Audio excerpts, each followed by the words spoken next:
Okay guys, welcome back to another video. Today what we have in the workshop is a Jaguar. What we have is a Jaguar 2017 XF, and it has or is the Ingenium engine.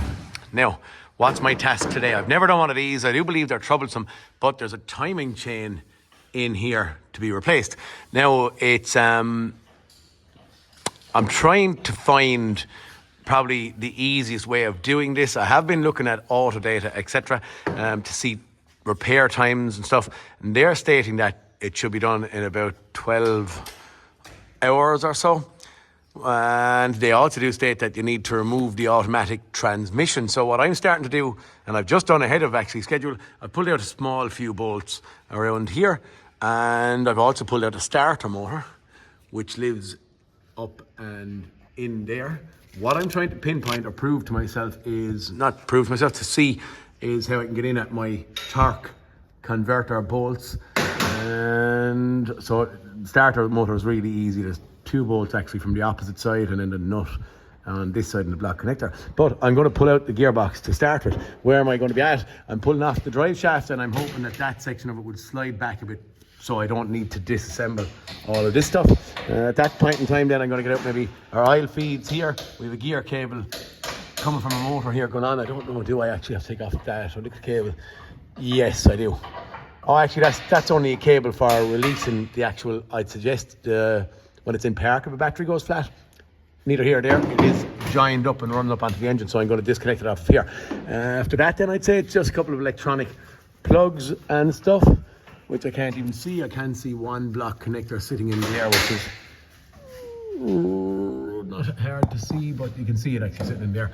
That, hopefully get out a couple of bolts, more bolts, get the gearbox out of it and see how much room we have. I don't believe it's going to be really easy to get in at because it's quite high up where the top section of chain is, but I'm going to try and avoid taking out the engine if I can at all.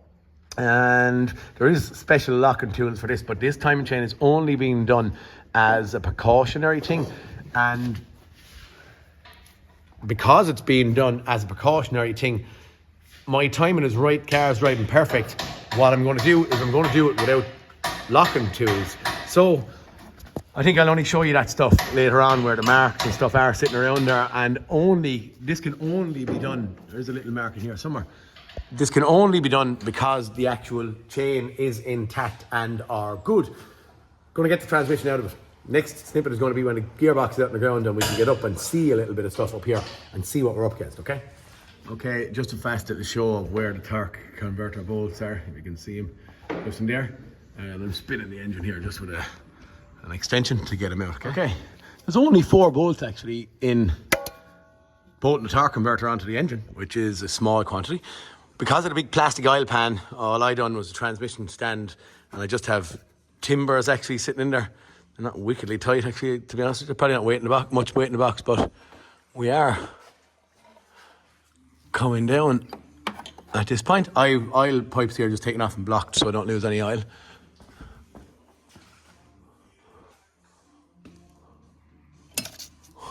Wiring above, but anyway, that's us. We're down and out, are we? Oh, I know, I have a little vent up here to take off. Okay, right, but that's it anyway. We have our gearbox coming out and being dropped down now. I have to disconnect that little pipe, it's all with the second hand, but that's it. We're going to go in and have a look. Gearbox or automatic transmission down and out. Bit more room there. It doesn't seem maybe too bad. We will have to get off that EGR pipe that's sitting across here. 2 8 bolts on either side.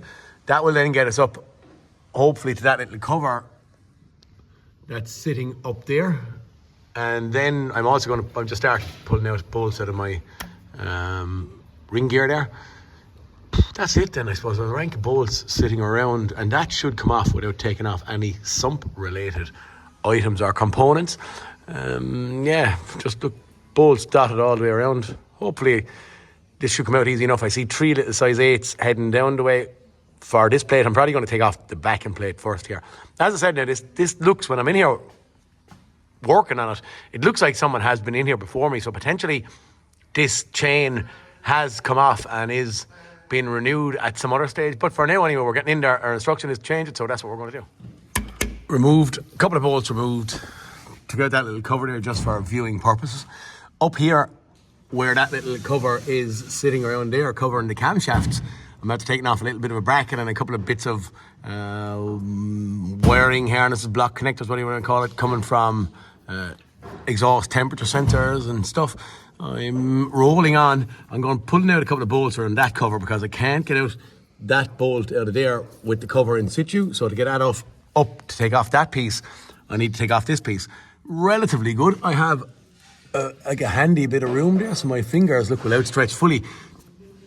2 bolts or 3 bolts on the very top maybe are coming in at a bit of an angle. It might be easier from the top, but at this point in time I can get in at all of these very, very easy, and I'm going to get in at the top ones, or at least try from down here, and if I can't get them off, then we'll drop her down and get in at the top, and then I can reverse around, pull out these and take off this actual cover here.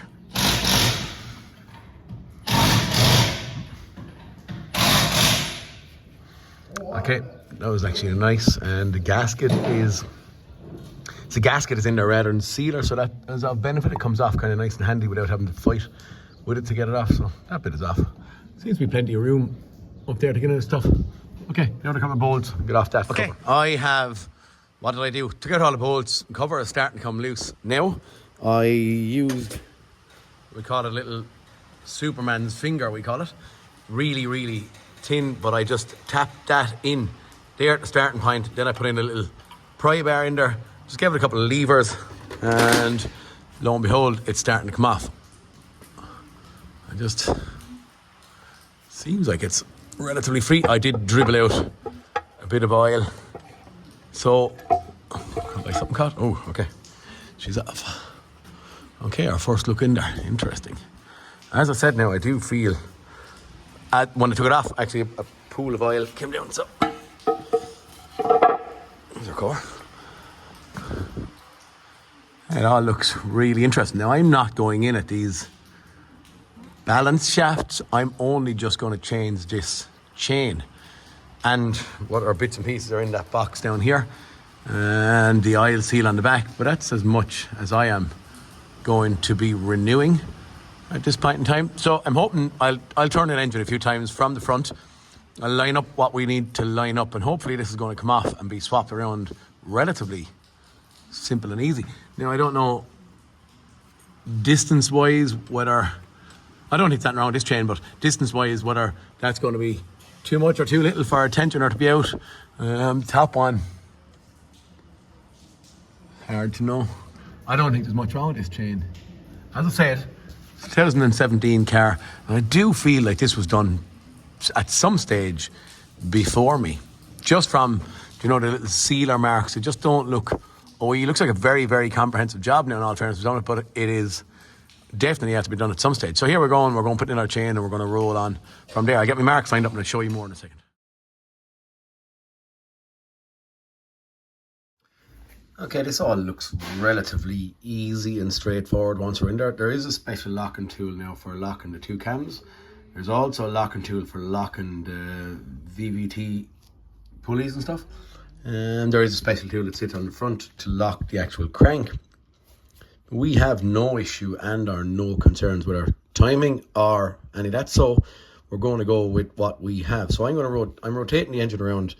They do say, or at least some lads have said it on the very, very front, there's a little mark on the crank pulley on the front, but I can't see it. So I have rotated our engine around and I can't see it. But up the top, we have a little dot on that camshaft lining up with a discoloured chain. Same over here, we have a little groove that is in right there that lines up with another discoloured link on the chain. And then down here, let's see, we have that, and it's zoomed in there. We have a discoloured link again with a little dot mark on it. Then we come over here and we have another dot of some sort, and actually by the looks of it, if I'm zooming in here, it looks like there's another marking over here on the outside of the crankcase that dot lines up with, and that then coincides for the crank chain. Now it coincides with another discoloured, different colour link. I don't actually, the only thing I was going to say, well, I don't know why they have a link in here, but in here on the guide then they have another little, if you can see that, there's a little triangle on the actual guide then that points onto. The only thing that it come on, it's not going to focus. The only thing that doesn't carry a mark that I can see at this point in time is that.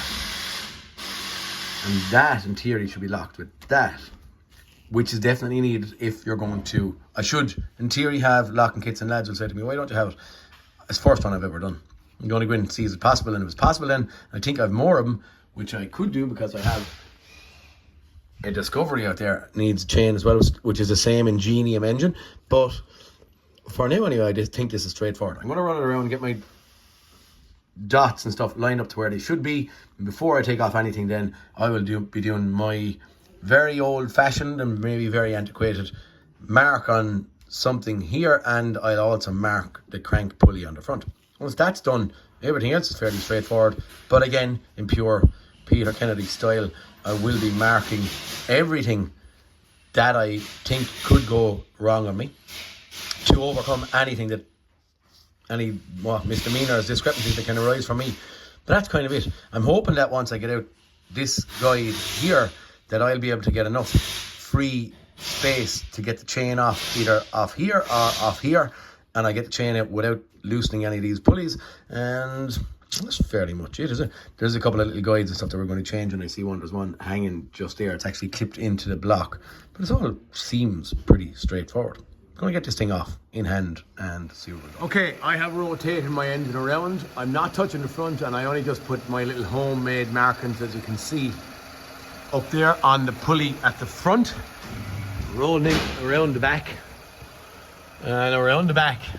Again, corresponding with my little page here, my little sheet that we actually have, I am going to have a timing mark just there. Is that the high pressure pump? I've no marks, as you know, on this. I have that little mark in here on the guide. Up here then, there's a very, very small mark, if you can see it, just in there. So it's just underneath my finger. You won't see it if I move, you won't see it with my light. And then I also have another marker, which you can see, if you can you? Can't really see it, can you? And if I move, there's a little arrow anyway, just in on the back pulley in there. You can see the nose of it just underneath my finger again. That little arrow points onto another discolored link, or a different color link on the chain. So the chain is not lined up for us now. That's what our links are going to look like. But the chain is not lined up now, but my engine is in a position where I am happy. Up the very top, which I'm going to get off my light for, up the very top we have that little, can you see it? The little arrow just there at 12 o'clock, straight above the bolt. No discolored link there, but I will be lining up with that when I come back. And then over here, we should have, can I? It's kind of hard now to feed in that, but there is a little tab that's cut out of, can I do? I can't. Sorry, my phone and weird stuff there. Can you see that? That little cutout that's just there is going to line up with a discolored link again. That little cutout just there in the actual, okay? You can see it, okay? So that's it. I'm taking this thing, chain off it, and I'm going to get this thing renewed. Okay, we have taken off, I suppose, my top timing chain. Come off. Actually, I didn't need to take out that little guide bolt in here.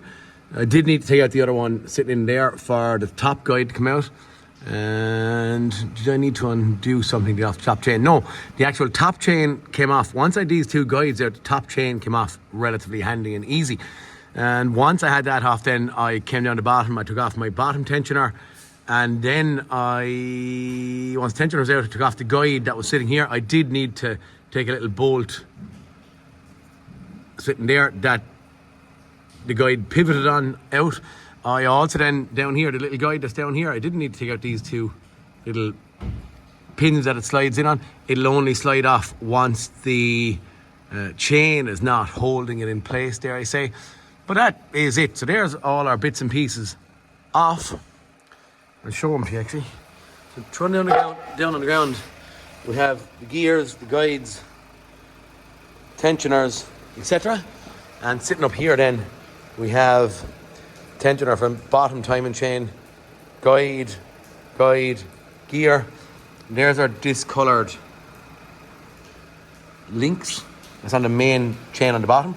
Top chain then there's a tensioner, guide, there's a discoloured link, and there's 2 discoloured links there.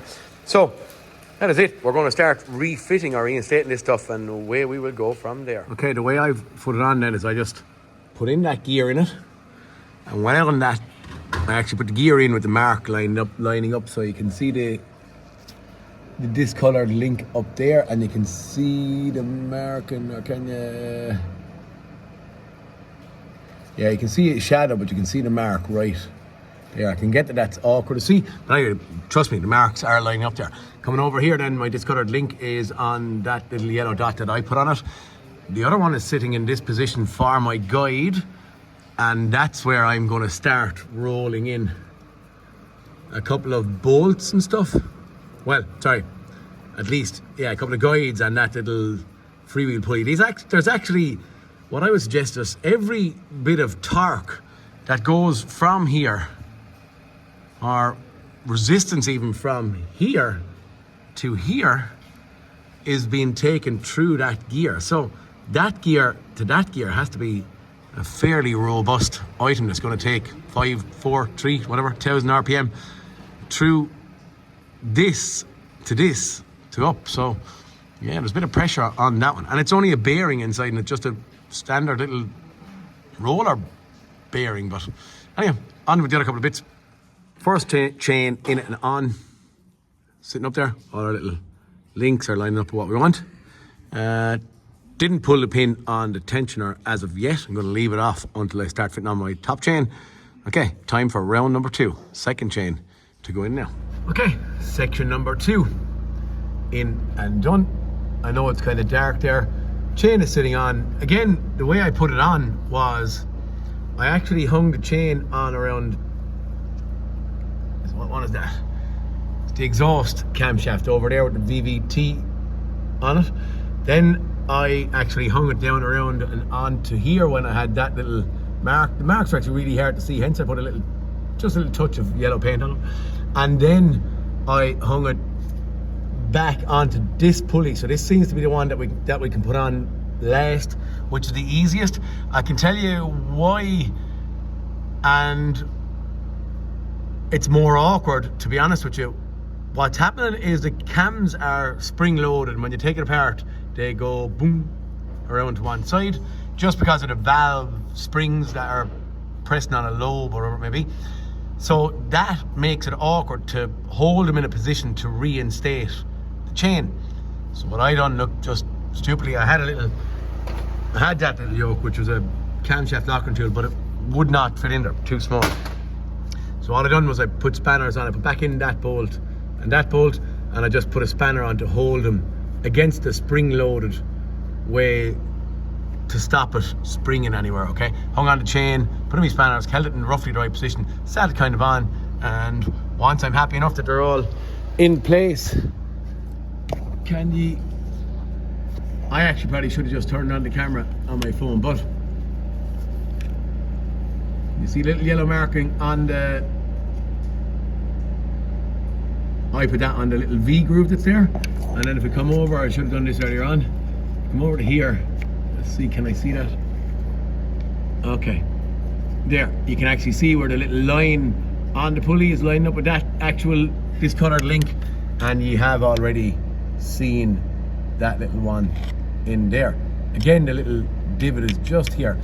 In there, I had that done primarily. I don't think you'll be able to see that one. It is really awkward to see. So you can see the little arrow just in there. See the arrow? Lining up with the discoloured link again, and the same sitting down here, okay? So we are, in theory, lining up as we should do. Sorry, I was actually just moving yokes. We are in theory lined up as we should do. Everything is potentially, yeah, I'm happy enough now to go and put her back together. And what I was going to show, I actually just turned the engine a slight little bit, and I didn't actually, I suppose I wouldn't have rightly meant to, would I? Or does it matter? Yeah, I was going to actually show that sorry, I don't want to move that in too much. I was going to show my front little mark. You can see it in there. Is lining up again, bang on. But when I have the chain actually up and on, I can see I put 2 little marks on that between those 2 gears. And when it was taking it apart, we had one of these teeth on the exhaust cam was lining up in the middle of a tooth on the other cam. So what that's saying to me, when I put it back together and I have that mark slightly higher and this mark slightly lower, that my chain was actually stretched. So if the chain had stretched, it was allowing that to that one here to rotate clockwise, i.e. down a little bit. And then if it was stretched this way on that one, it would continue on the same way. But I believe my chain was stretched slightly, so I'm happy at this point in time. This thing is going back together. It's now a case of cleaning up. It's a case of cleaning up all the bits and pieces, getting covers back on and allowing stuff to dry. Actually, I'm going to put on the sealer, bolt on the covers, both of them. I'm going to reinstate my new crankshaft oil seal. Going to leave it sit overnight then and bolt on the gearbox tomorrow morning. Okay, just before I start cleaning up things, I'm putting in this tensioner for the top chain. But what I was taking me a bit of figuring out, and I didn't want to create any damage, and I'm not familiar with this. I have to try and figure out how to make the new tensioners held in its retracted position by that little clip, a little retaining clip that hangs here.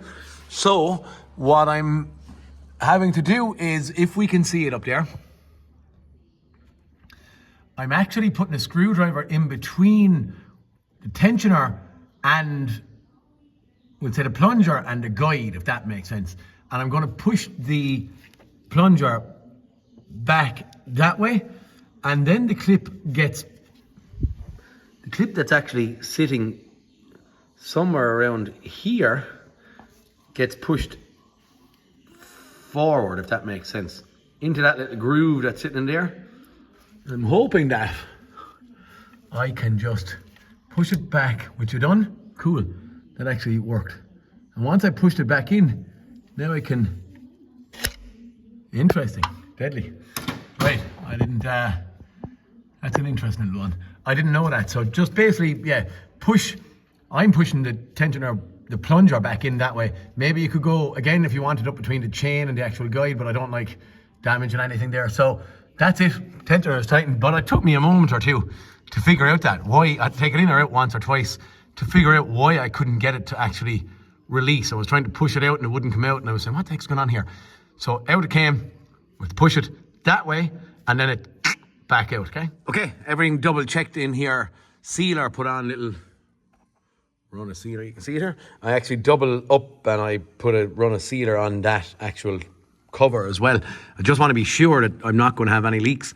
I'm thinking that when I squeeze it up, maybe the first bits I'm going to squeeze is up here, because there is a gasket in there, part of the head gasket, and I just want that to be definitely not leaking.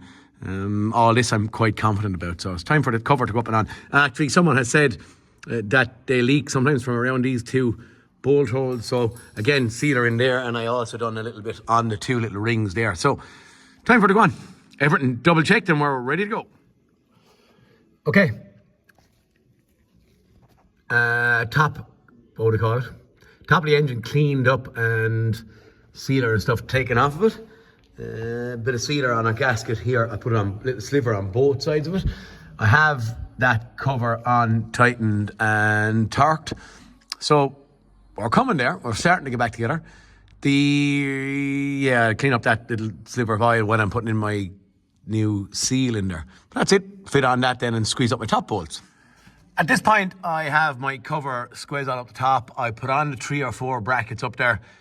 That little bracket then carries the exhaust temperature sensor. As I said, they're plugged back in. They're colour coordinated inside it. Now, even saying that, I did put my little generic marking on them, so I just thrown markings on them so I could identify, but there's no need to because they are coloured inside in the block connector. Everything I can get at from down here, so I didn't need to go up the top at all. So everything was done from down below. Now I think I'm going to stop at this point. No, I won't. I was going to say maybe I might put in the oil seal. I think for tonight, it's starting to get late. I'm going to pull the plug, sealer's in, everything's hopefully drying off. That little bit, you can see a little residue of oil along there. That's between the layers of the actual head gasket. Some oil would migrate into it, and then once it squeezes, it would come out of it. So I can't avoid that, or I couldn't avoid that little smidgen of oil coming out there. I do believe once it's squeezed up and in right on all of our dowels, it's going to be perfect. As I said there, I have sealer put in around there, but then when I was working up there, I kind of smudged the outside bits. Tomorrow when it's dry, I won't go near it while the sealer is wet, but I'll put brake cleaner and stuff on it. Also, maybe I'm going to do, before I go away, because I am going away, I'm going to run in just finger tight a couple of bolts in the holes that would have sealer on them, because sometimes if the sealer dries, it can kind of block the hole in it. I have cleaned it out a little bit with screwdrivers and stuff, but I'm going to run in, come on, I'm just going to run in bolts loosely so I know that I can actually start, you know, bolts relatively easy tomorrow, because it'd be horrible to have a gearbox sitting up here bolted into place and the awkward bolts on the top actually not going in for me because of dry and hard sealer inside there. So I'm going to send them in just overnight, and then tomorrow morning we'll start with throwing on our oil seal and throwing back into the gearbox and a few bits and pieces. Okay, we have received, gotten and fitted my new crankshaft oil seal. I have done a little bit of cleaning up around here with brake clean, just to get rid of any residue or hand marks and stuff that I had on it. What I have realised, or I just realised that I can give you any part numbers, so maybe what we'll do, there's our timing chain part number, TC4215FK, and then the oil seal is a Febby oil seal. She's 179898. You can see that. Actually comes in that little fitting, I don't know what you call it, sleeve. It's a leather, is it leather kind of, I don't know, did they call it kind of like a leather, a hard plasticky thing rather than a rubber with a spring inside, and it's a hard plastic thing, but you have to leave these settle for about 2 hours after fitment in order for them to, I suppose, shrink down to the size of the crank from the size of that little ring thing that's on top of there. But that's of no issue right now because we're putting a gearbox into this thing. I'm going to be sitting on my ring gear on here, and yeah, from there we're going to start putting on our gearbox. But anyway, that's oil seal in, cleaned up, ready to go back together. I have my couple of guide bolts that I kept my holes clear with back out, and we're ready to start reassembling the gear. Okay, I'm bringing over the gearbox to sit it in, but I'm going to give one pointer to lads. There's only 4 bolts holding this torque converter onto our ring gear. On going back together, what I'm going to suggest to lads is line them up at 12 and 6, 3 and 9, and I'm going to do the same up here. So up here we have 12, 6, 3 and 9, and I'm just saying that will just make it easier for us to be sitting in our actual flywheel or gearbox into place and then get our bolts, rather than have to turn an engine or try and turn a torque converter or whatever the heck is happening. It's just going to go in aligned in the right place, okay? Gearbox up and fitted in. The good thing about it is I lost no oil out of this thing. So this thing came out, put in 2 grommets in my pipe so the cooler would stay full, and nothing came out of the gearbox while it wasn't being pumped. So that's good. A little oily mark there, but absolutely nothing came out of it. The only drops I had was out of my engine when that cover came off. Crank sensor back in, rank of bolts in all the way around. Any brackets that were sitting up on top are rebolted back in, and that is kind of us. Might give a little bit of brake clean around here and then get upstairs, do our little start. The drive shaft's connected in and the mountain's connected in. That's kind of it. Block connectors, yeah, you saw for the wiring. I actually didn't need to take off that block connector that lived in there because I actually disconnected it up there also. If you can see You see that block connector up there, can't you? There. Sorry, I wasn't in shot. So I didn't really need to get that in. But anyway, that's it, all back together. Okay, back inside. This is the moment. We're hard to be up in our mouth. Anyway, right, here we just have to bite the bullet. We're after doing turning the engines a couple of times and all that kind of crack. So press brake. See what happens.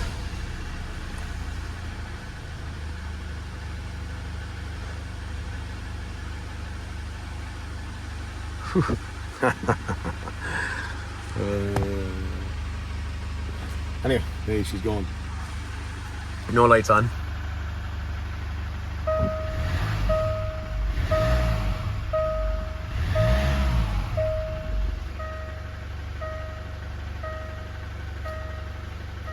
Seems to be her.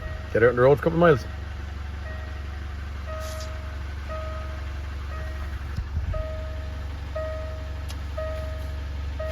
Not so bad, I suppose. When you're doing these yokes for the first time, you'd always be a little bit, and this is my first Ingenium engine timing chain. And again, as I said there, a little bit without the locking tools, you're a little bit. But in saying that, it wasn't so bad. We are up together. Plenty of room from underneath once the gearbox is out. I actually thought some lads had put it up on the internet, taking the engine out, gearbox out, and then the engine. Anyway, I didn't. We didn't have to. It doesn't need to happen either. So, hey, here. Gonna do a couple of miles and see where you end up, okay?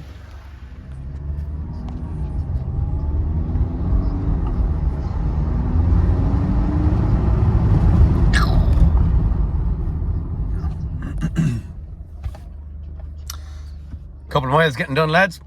Stopped at this point because some lady pulled out in front of me, but we're yeah, clock up a few, see where we end up. Okay guys, I'm after doing 25 kilometers, sorry, in this thing. Car's driving 100%, was driving 100% beforehand, so there's no change in where we're at, but I just pulled it back in here again. I was doing an oil change and verifying I had no oil leaks, etc, under trays and stuff to go on, and another little bit of brake cleaner around in certain places up the top, put on the engine cover and stuff up top. But for this one, we are done. As we know, a Jaguar XF Ingenium engine with a timing chain only being renewed for preventative maintenance. So the man is trying to avoid anything going wrong. So this seems like a good car that was serviced fairly well. There's actually, a lot of lads will ask me the mileage on it, 189,000 kilometers. I'm probably going to suggest, he has no record of it being done, but I'm going to suggest someone was in there. Whatever was done, someone was in there, and I believe the cover was off it before. Genuine Land Rover parts came off of it, so maybe was it done by Jaguar again themselves, the dealer or whatever, I don't really know. But if I could again recommend, as I said there, I didn't have the tools, and sometimes I take a chance on these things. Just because if it's not wrong, and I'm comprehensive, it can't go wrong, if that makes sense. So don't unbolt anything that you think is going to catch you, and that's what I've done. So it worked out in this case. It normally does work out. It doesn't ever really bite me on the bottom too much. Even if it was kind of wrong and I was rightly stuck, sometimes I know they get messy nowadays, but I can set up yokes from the mechanical mindset, if that makes sense. But anyway, it's not that bad, but I would recommend that someone gets the tools. If I did end up doing the chain on that Land Rover, there, well, I would get the kit, because that little locking device on the top is very, very nice to have to hold the camshafts from turning. And I'm assuming that the other bit then locking the crank would just be a little bit more finesse, and especially if that one has done something where it's bang, bang, bang, bang, bang when it's running, so there's something wrong there, whereas this one didn't have that problem. So guys, look, for this one, Ingenium Time 10, please like, subscribe, and I'll talk to you all next cartoon. Peter Kennedy, sign out. See you later, boys.